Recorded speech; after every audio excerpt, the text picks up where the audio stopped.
Hey, what's up, VC? It's Nate. What's going on? It's mid-May, and it's been a little while since I made a video. I'm gonna jump on the old soda bandwagon. Uh, I guess started by Grown Man Record Night, and then picked up and um, almost near perfected. He's got it down to a science. The metal theologian Aaron and Garen is jumping on that bandwagon. So I think I will take a haul off of this Virgil's Zero root beer.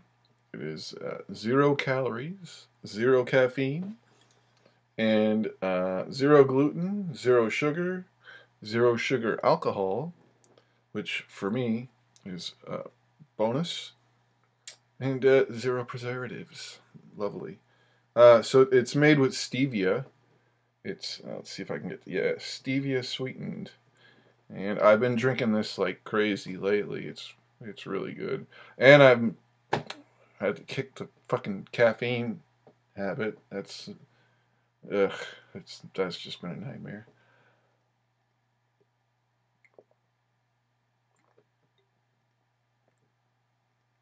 But this stuff is really good.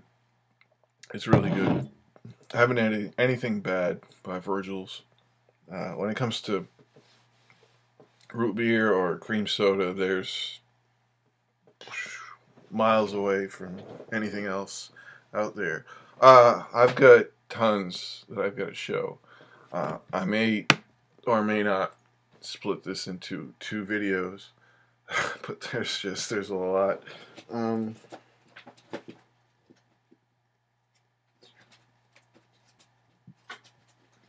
All right, let's see where I'm going to start. Probably not going to show everything. So, I got this a couple of months ago, and it kind of jumped out at me. I had a anthology, I think, in my hands. I was at Wax and Facts in Atlanta. Little 5 points to you who are in the know about the Atlanta area, and that's a great little shop. Really good selection. A lot of different genres represented, and the prices are really good. So I saw this. It's a box set from 68-ish, 69. It's got Steve Miller Band's for Sailor, Quicksilver Messenger Services first album, which I didn't have, and a copy of the band's Music from Big Pink. And it's got like a trifold thing where each album is, and it's got some really nice artwork. And the sound quality is really good. I picked that up for about $15. So at $5 a record, that's a pretty good deal considering which albums are contained inside. I decided to get this, and then I got it. A couple other things too. I think I got a Cactus record, which is in there somewhere, and a Leonard Cohen album, which is somewhere kicking around, for decent prices. And then my wife and I were in Atlanta, and this was a couple hours later, and we went to a mall. And I gotta tell you, sometimes you've got to hold the hand of the devil in order to get a little bit of heaven. So I went against my better judgment and walked inside Urban Outfitters. Don't judge me. And I went over to the vinyl section, and of course the obligatory fucking Led Zeppelin albums for $40. James Taylor reissues for 30. Beatles mono records for 25. I'm like, yeah, that's nice. And I kind of walk around, and there's a bin full of albums. Then they have these labels on them called vintage vinyl, which I laughed at because I saw a couple of the albums that were on sale. Um, Dan Fogelberg souvenirs for $9.99, and there may have been a Barbra Streisand record in there, $9.99. Typical bullshit that you can find at a thrift store for about 50 cents. And then I found this. And even though Music from Big Pink was in that box set, I got this Mo-Fi edition of the band's Music from Big Pink. Fucking amazing. $9.99. And I wasn't gonna put that down. I couldn't. Just for the sheer. It's my first Mo-Fi. It's my first new-ish Mo-Fi record. I got a copy of Rumors by Fleetwood Mac, which, you know, it's rumors, and when I bought it, it was like $3 and it wasn't in very good condition. But this is flawless. God, I mean, this is just like from the cover to, I don't think it had been played even once. I also saw Dinosaur Jr., I Bet on Sky, the album that came out after Farm. Farm was really good. It was kind of their reunion album, so to speak. I saw them live when they were on their tour where they did Bug in its entirety, which was a phenomenal show, and they were kind of pimping Farm at that time, and I got that, and I got into that album, and this one here is really, really freaking good.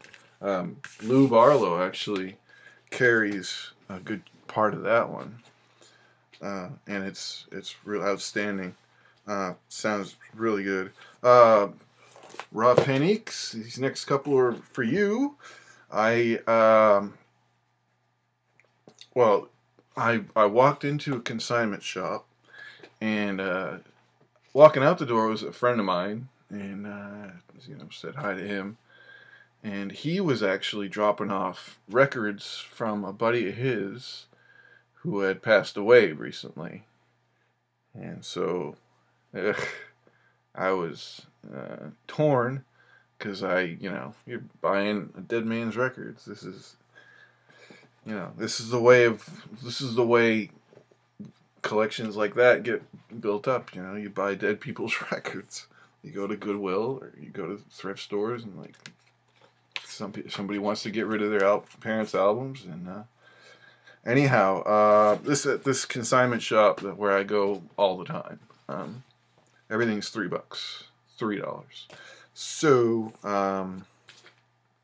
I walked in on a collection that had not been sorted, and the owner was there. I was talking to him, and I got Zep 3 with the wheel that spins and turns. This is one that I did not have at all in my collection. I was so eternally happy to see that one. In very good shape. Sounds phenomenal. A very good to near mint minus copy. It's got ringware, but the sound is good. The song remains the same. $3. And a couple of weeks ago, in the last video I made, I went to it was a record show up in Atlanta, and I paid something like $15-20 for a copy of an OG release of Physical Graffiti. Wheel. $3 for a die-cut, pristine copy of Physical Graffiti. in better condition than the one that I bought. So, there may be somebody in the BC who will be getting a copy of Physical Graffiti in the mail as VCLT. I'm not sure who would want it or who does not have it. I'll probably get in touch with a few people to see, who might be a potential recipient or whatever. I might have a contest. I might have like 123 subscribers contest. I don't know how many subscribers I have. I'm kidding. I don't have contests. I don't enter contests. I don't really dig popularity contests. I just think it's fucking bullshit. Just show your music, and if you can make a couple of friends, it's great. Quality over quantity. Anyhow, more Zeppelin. Presents. This is one that I did not have. $3. Did I mention these were all $3? Gatefold and everything. And these are all on the Swan Song label. Great shape. Let's see what else here. Same store. Not as good condition, but U2 Rattle and Hum. This I know. U2 sucks.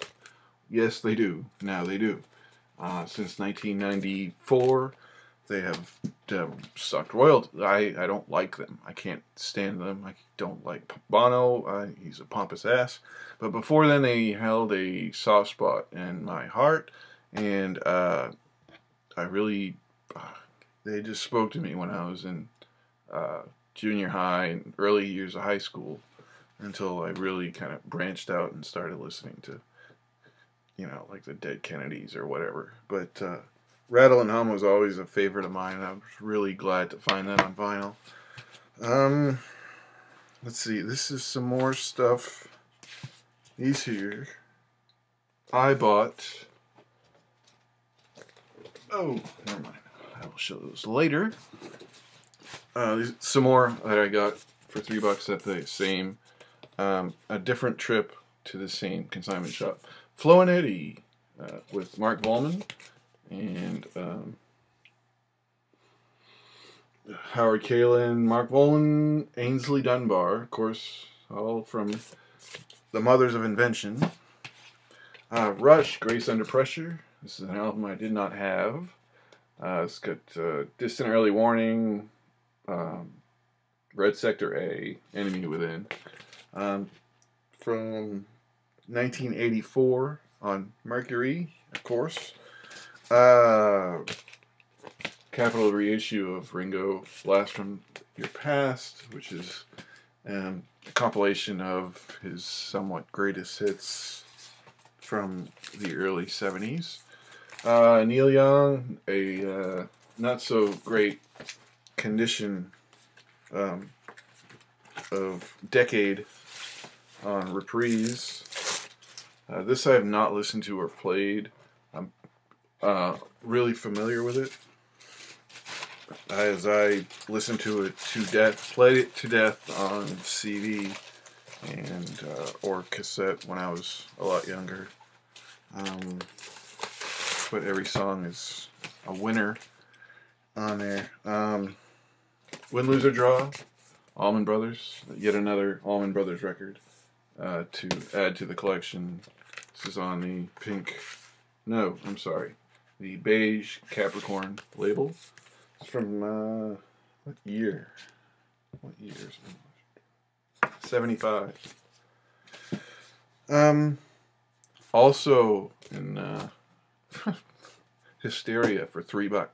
I was not going to pass that up. Yeah, it's definitely. I'm not a big hair metal guy, but when Hysteria came out, I was in 6th or 7th or 8th grade or whatever it was, and god damn, it was everywhere, and it was just so fucking good. Everything on this. It's like when we were that age. This is a story here. I brought this record home, or the tape home, and I had it sitting on my nightstand. I was listening to it on my Walkman, which to you who are, to those of you who are under the age of 25, is a little thing, uh, an electronic type thing that played cassette tapes, which were also other little rectangular things that played music. Anyway, they were around the time that we had film strip projectors. That's a callback to Metal Theologian video. That's a reference. Anyhow. So yeah, my parents, my father walked in the room, saw this album cover, and he was like, "No, no, no, no, we're not gonna have you listening to that." I was like, what the, why? I'm 12 years old. It's like there's nothing remotely satanic about this record. Nothing. There's nothing even. It's not even anti-religious. It's pretty crazy because inside here, there's some mention of, thank God we're alive, or God bless y'all, or God bless our fans, or whatever. The song "Woman" begins in the beginning. God made man, and then He made woman. So that's the Genesis story right there in song. That's a really long, unnecessarily told story, but that's my history with the Hysteria album. Alright, so the next is The Who. Kids Are Alright. It's a great album cover. It's iconic. I have a copy of it elsewhere. This is an upgrade. The other one side was skipped all to hell. Just scratched really bad. I think it was side 4. This one, all 4 sides are playable. The Kinks. One for the Road. Not bad. It's a late for an Arista release. It's got a good lineup on it. Where Have All the Good Times Gone, All Day All the Night, 20th Century Man, Prince of the Punks, Stop Your Sobbing, Low Budget, Superman, all that stuff. Bob Dylan at Budokan. I read really critical reviews about it.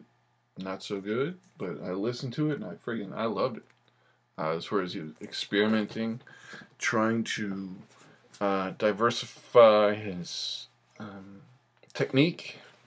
In his book Chronicles, he wrote about using some form of numerical or mathematical method of switching things up in the way he plays his catalog on stage, and it's great. This is a good album. I don't understand why anybody, because the same with the assholes who would throw rocks at him for plugging in at the Newport Folk Festival. It's like, it's Bob Dylan. Listen to the words, man. Anyway, so this is stuff that I got out of town. I did not go to Record Store Day because I dropped my fucking cell phone into the dish sink at work and had to go on that Saturday morning to get a new phone. And then I was told by the good folks at the Sprint store that they could not give me a new phone. I would have to wait for one to be ordered and pay X amount for my fucking insurance deductible. God,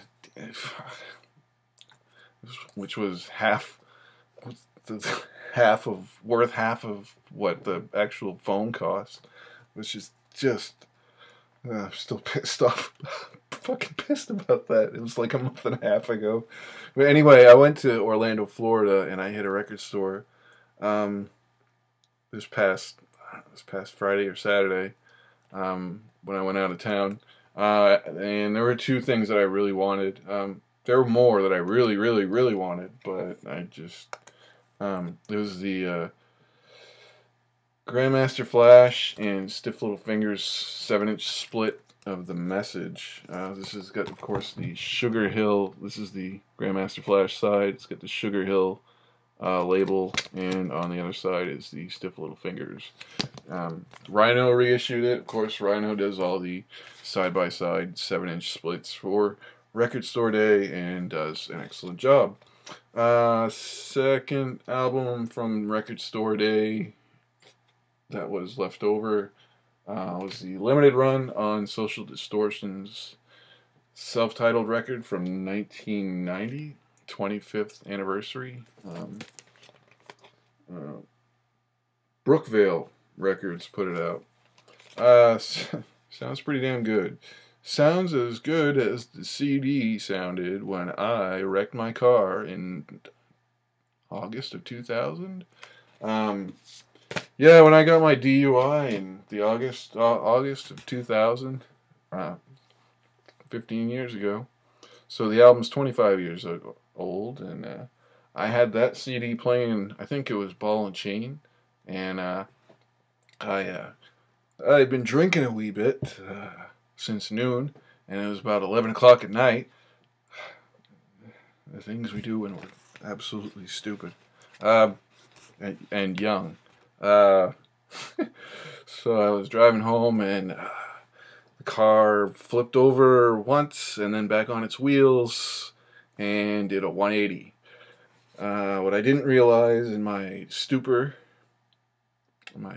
stupor, was that the back window was completely smashed out, and the back the two back tires were flat. Well, unbeknownst to me, you know, those two tires flat, you know, I wasn't gonna go very far. But I figured, oh shit, I gotta get home for some reason, and I gotta get home tonight. I can't, and I don't know what the fuck possessed me to even drive that night. It's a miracle I'm still alive. But I backed out of the ditch that the car had landed on. It landed on its wheels. It could have flipped over twice. I don't fucking remember. And then I backed out, turned around, faced where I was supposed to be going home, and then I kind of realized, bumping along here, this is not right. And anyway, that's my connection to, this is story time with Nate. This is my connection to this Social Distortion record. Those are the memories that I have when I'm listening to So Far Away and Ring of Fire, Ball and Chain, She's a Knockout. Yeah, that's what I remember about that record, and that's why I wanted that one, because that fucking hurt. Those memories hurt. Take away this Ball and Chain, 2 hours later, the girl that I was dating and living with for 2 years kicked me out of the apartment, and that was last night I touched alcohol for 5 years until I relapsed again. Fuck, what the fuck is this? A 23-minute biography of Nate? Anyway. On with more records. John Doe, Keeper. This is good. This is really good. This came out in 2011. Of course, John Doe of X. This is very, very folky. This is good stuff. Is folk Americana type stuff. Steve Berlin on it. Patty Griffin. Don Was. Jill Sobule. Doug Pettibone. Very, very good.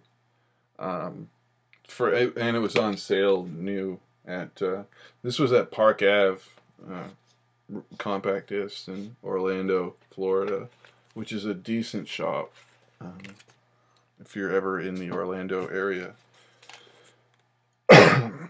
I also found this in the $5 rack. The Kinks, Everybody's in Showbiz, which looks to be a radio promo copy of some sort, but I'm not sure.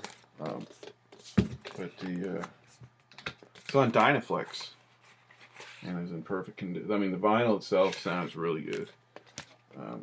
The the cover needs to be fixed, but that's nothing. A little glue couldn't take care of. See, 25 minutes. Do I want to keep going? Yeah, well, fuck it. Why not? Oh, I just watched Garen's video, and here you are, Garen. Wait a minute. There's a little too much glare. Garen showed a little something. There you go.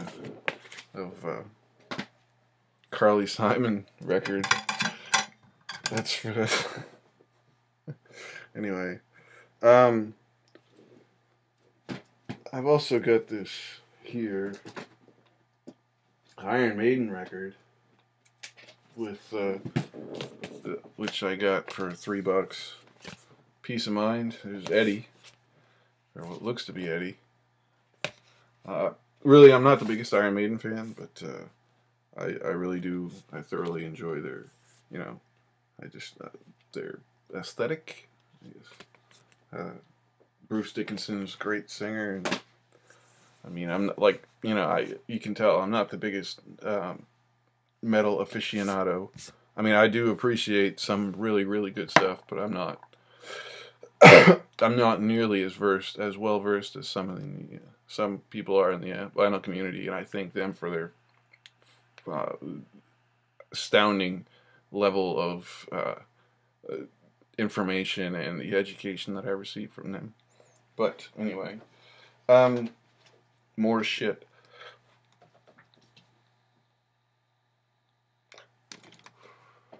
Yeah. Little nicotine hit. Let's see.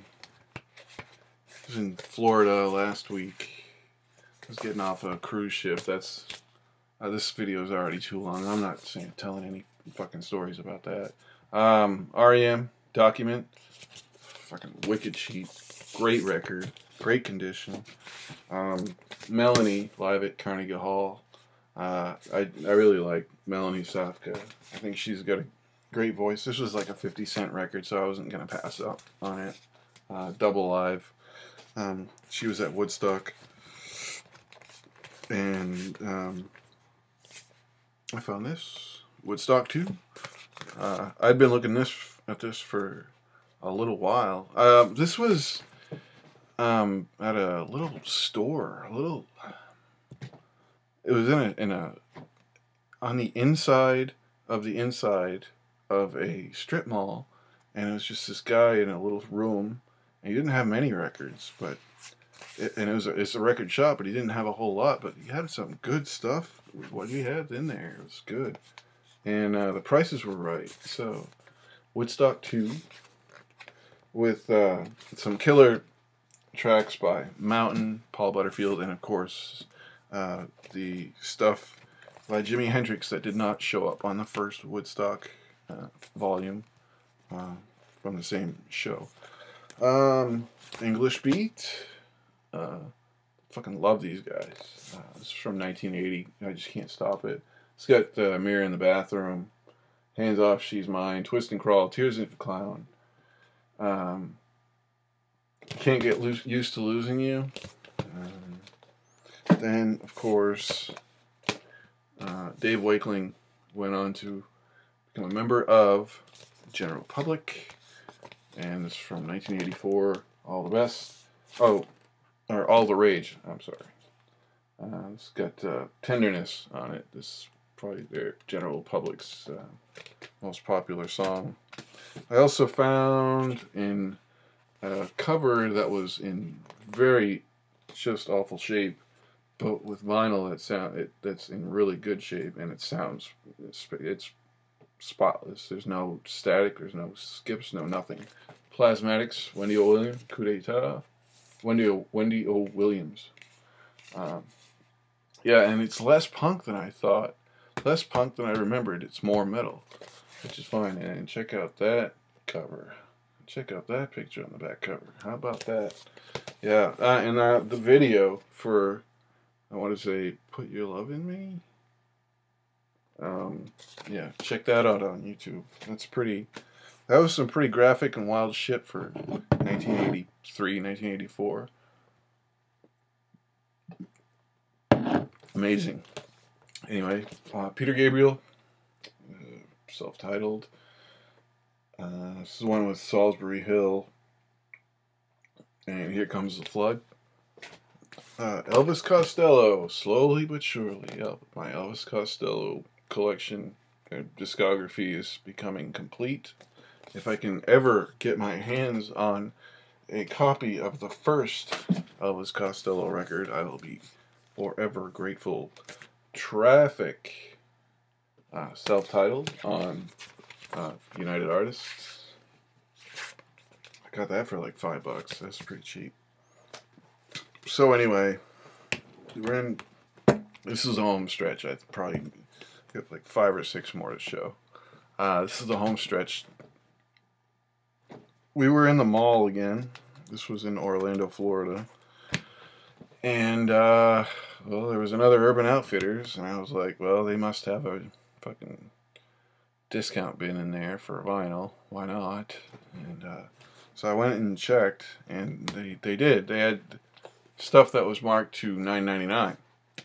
What I did not realize was that day, the stuff that was $9.99 was 50% off, which made everything $5, which made everything that was $9.99 in that store come home with me. So it was like 6 or 7 records. Free for All, Art Blakey, and the Jazz Messengers. This has Freddie Hubbard's piece, The Core, which is as described on the back cover. It was the Congress for Racial Equality. It's hard to explain. He did that as an ode to them and the work they did in the 1960s. And Free for All is just, this is great. I mean, I've listened to this 2 or 3 times, and it's outstanding. This is getting me more into jazz. It's taken some time for me to build up an appreciation for it, but I'm getting into it. This was not $9.99. This was not 50% off, and it was more expensive than Ian MacKaye would approve, especially being sold in a fucking Urban Outfitters. But Minor Threat, god damn it, I was not gonna let this go. It was $12.99. Brand new. Has a the vinyl was remastered from the regular tapes, the original source tapes, and there's a free MP3 download code. I have not used it. I'm imagining I'm gonna go ahead and go out on a limb and say that this is for limited usage. So I will show this code.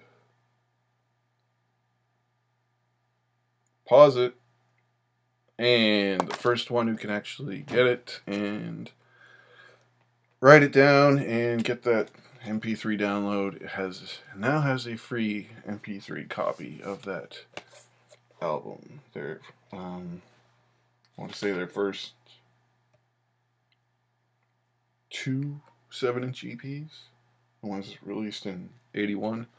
I don't know. It's got let's see. It's got Filler. I Don't Want to Hear It. Seeing Red, Straight Edge, Small Man, Big Mouth, Screaming at a Wall, Bottled Violence, Minor Threat, In My Eyes, Out of Step, Guilty of Being White, and Stepping Stone. Fucking just a killer from track 1 all the way to the end. Oh, it's 45 RPM too, so it sounds, even though it's low fidelity, it is, that whole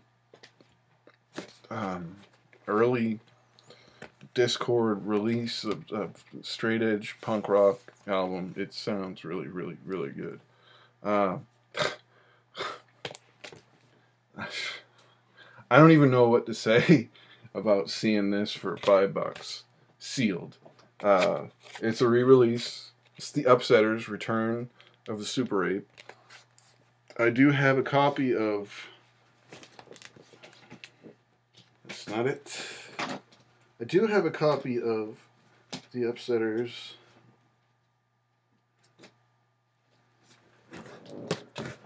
The episode is Super Ape on Island, one of the original release, and I got that for like $3. So to get these two for under $10 total, it's just some fucking badass dub reggae, and it's by Lee Scratch Perry. Holy shit! Those are some really great records. All right, now three more. Really quick. Jeff the Brotherhood. These guys are from North Carolina. There's two of them. They're coming to Atlanta on Monday, and I will be at their show. I've seen them live once. They're fantastic. I'd kind of describe them between some kind of cross between. There's definitely an influence of Black Sabbath, early metal, and there's a guitarist and a drummer. And no, not White Stripes. Not even in that ballpark. But there's some semblance of like shoegaze with old metal, and it's really good. It's pretty high energy stuff. One thing I forgot. Oh shit! I was so pleased to find this. I found this at Park Ave in Orlando. Street Dogs, limited edition square 10-inch release. It's got the Crooked Drunken Sons EP and the Rust Belt Nation EP on side B. Fuck, I love this band. Oh my god, these guys are easily my favorite. They're not really active at the moment. They're not touring per se. I mean, they'll put on an occasional charity show, and I think they're going to be going to Europe later this summer, but nothing on the East Coast yet. I've seen them like 5 times. Mike McColgan, of course, from Boston. He was in Dropkick Murphys before becoming a firefighter for the Boston Fire Department, and sometime after 9/11. And then there's one member of who used to be in Mighty Mighty Boston, Tones, and they've had a couple of members switch it in and out over the past couple of years. And the last two, I did not have. I like them. I've seen them live a couple of times. You can't see this worth a fucking hill of shit because of the glare. But Dum Dum Girls, Only in Dreams, and Too True. I've got a couple of live EPs of theirs, 12-inch EPs, signed, but none of their LPs. Holy shit, 38 minutes. What in the fuck? It's like 3 o'clock and I'm just rambling, so been having a hard time personally lately, but my grandfather's in hospice. He's 90 years old. He's probably he's about as stubborn a person as I've ever seen. Stubborn and strong. So like right now, I think he's just giving death a like middle finger, and he's saying, "No, I'm gonna stick around for a little while." He's 89 now. He's gonna be 90 in August. I think he's just gonna stick around until August and say, haha, I made it. But he's doing all right. He's, if praying's something that you do or whatever, throw up one for him. And I've started taking a class to become a substance abuse counselor. I've mentioned before that I'm in recovery and I don't drink and all that. So I'm hoping that someday I can be for somebody else what my substance abuse counselor was for me. To to help others, that's the key. And that's the key to sobriety, to give of oneself. And as far as all this bullshit drama in the DC goes, just fucking just let it go.